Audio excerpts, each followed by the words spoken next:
Welcome to our 7-8 minutes of weekly Torah talk.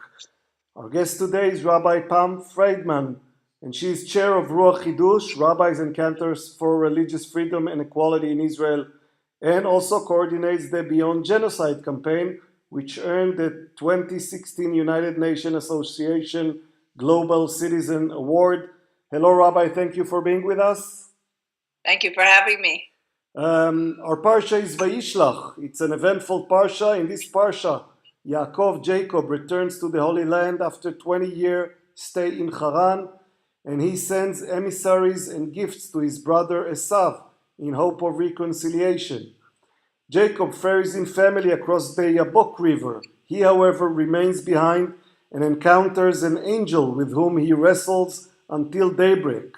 The angel bestows on him the name Israel. Jacob and Esav meet, embraces and kiss, then part ways. In Shechem, the crown prince abducts and rapes Yaakov's daughter Deena.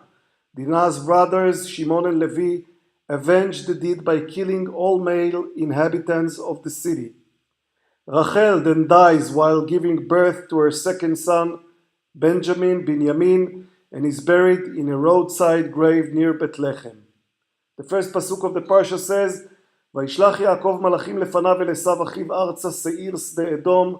Jacob sent angels ahead of him to his brother Esav to the land of Seir, the field of Edom. So, Rabbi, in this parsha, then again we meet Yaakov, and Yaakov, as we know from previous parshas, is a questionable person. Yes. So, what he wants to reconcile with his brother, but his brother has good reason to be angry with him. Why would his brother even want to have such reconciliation? That's a very good question, Shmuel. And of course, the truth is we don't know. And we wrestle with this throughout the ages.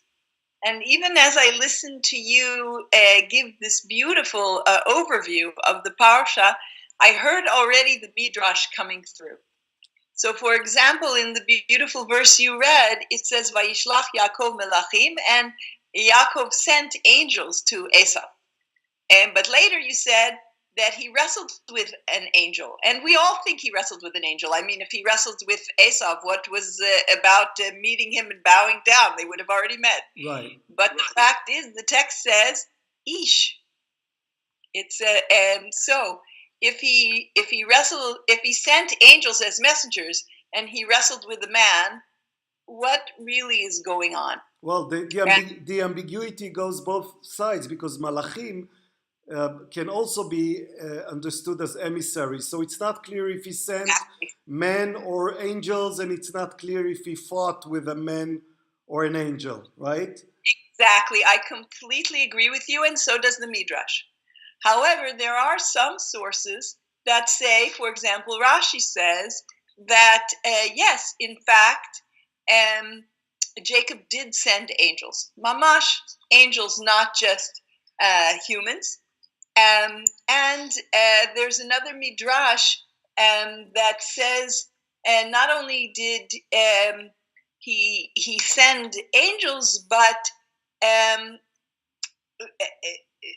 when he wrestled, he was wrestling with a being. In other words, it's giving the being a little more physicality. Okay. So going back to your question, I think that both the story of Esau and Jacob meeting and the story of the rape of Deena and then the slaughter of all of the men in Shechem are stories of moral ambiguity.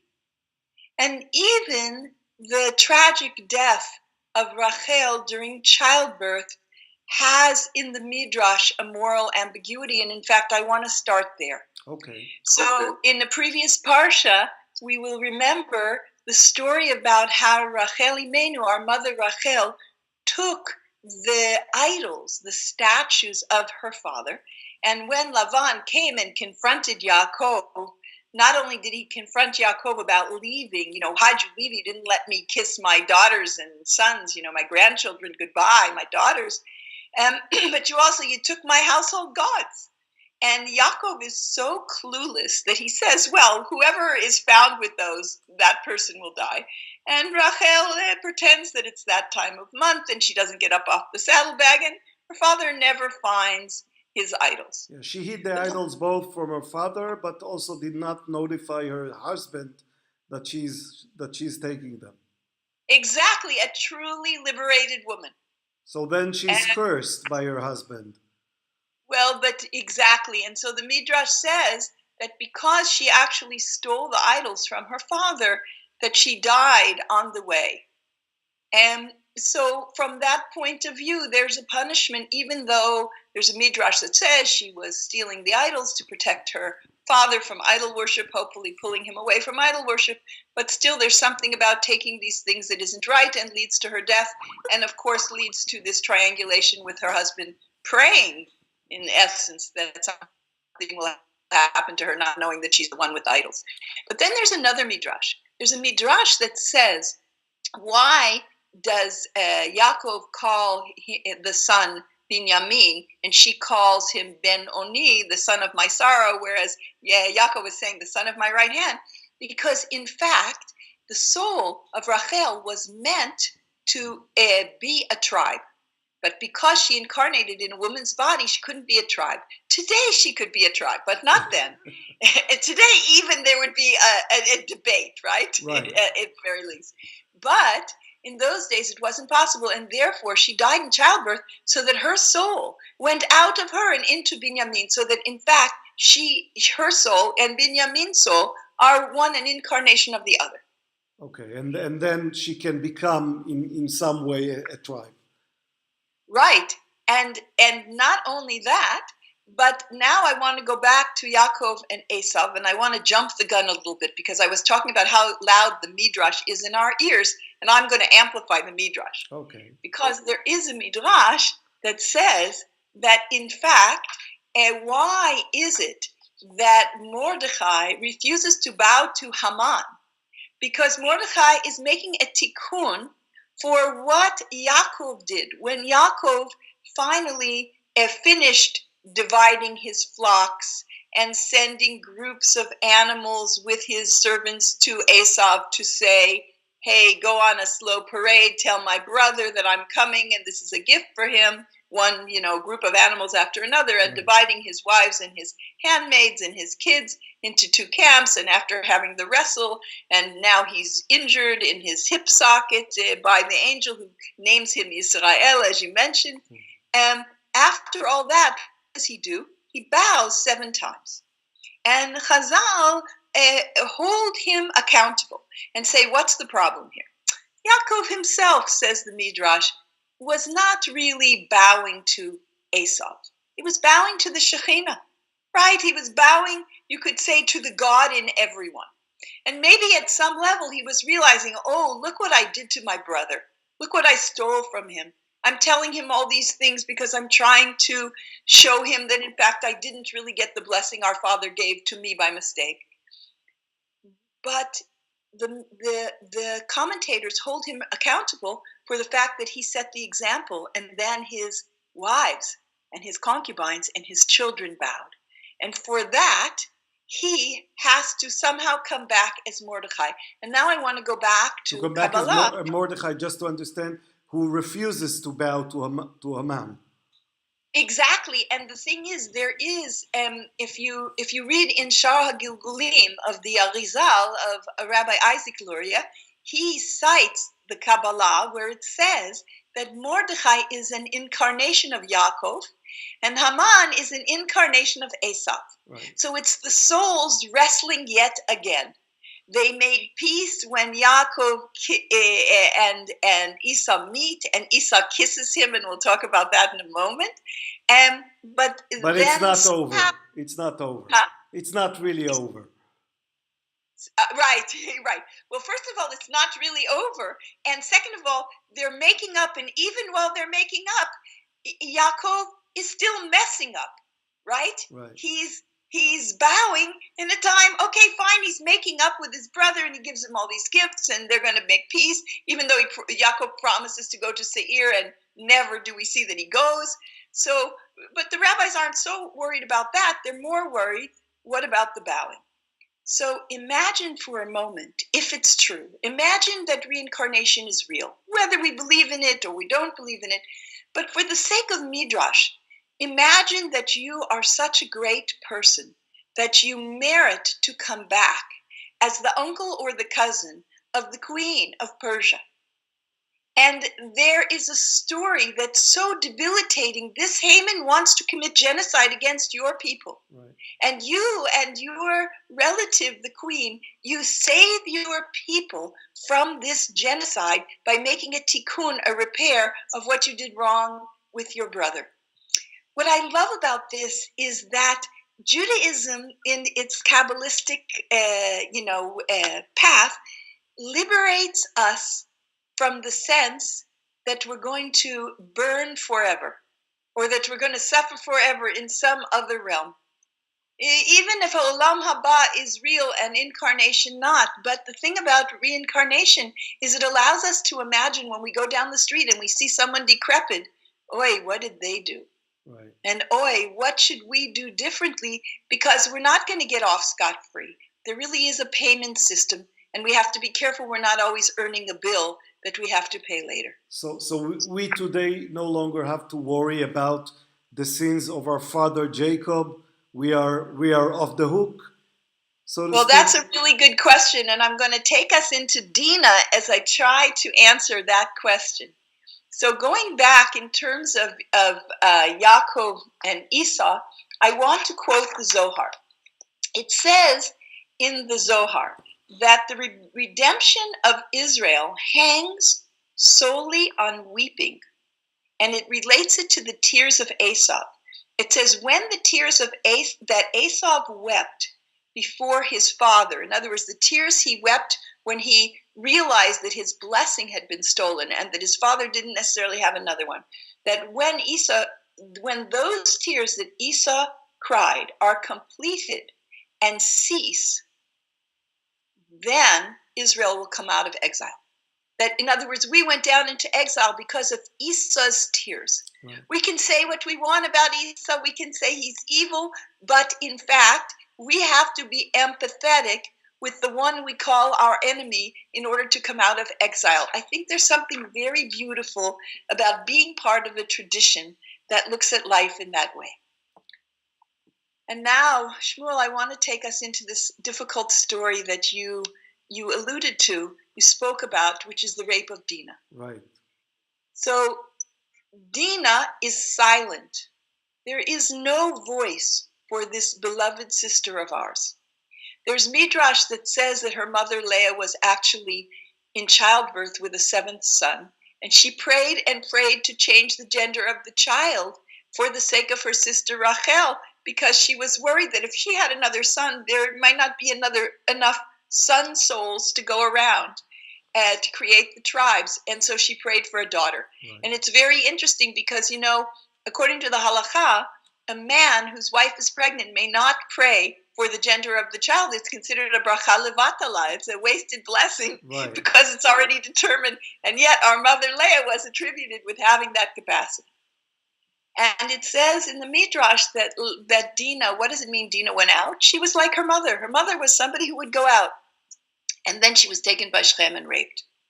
I want to say, and I think you'll agree with me, that there's no way to justify rape. Rape is wrong. And it's deoraita. The Torah says rape is a capital offense. And in fact, if a woman is in a walled city, there has to be a witness that she screamed. But if she's not in a walled city, if she says she was raped, it's a crime for which you don't need a witness. You can punish the rapist. Right.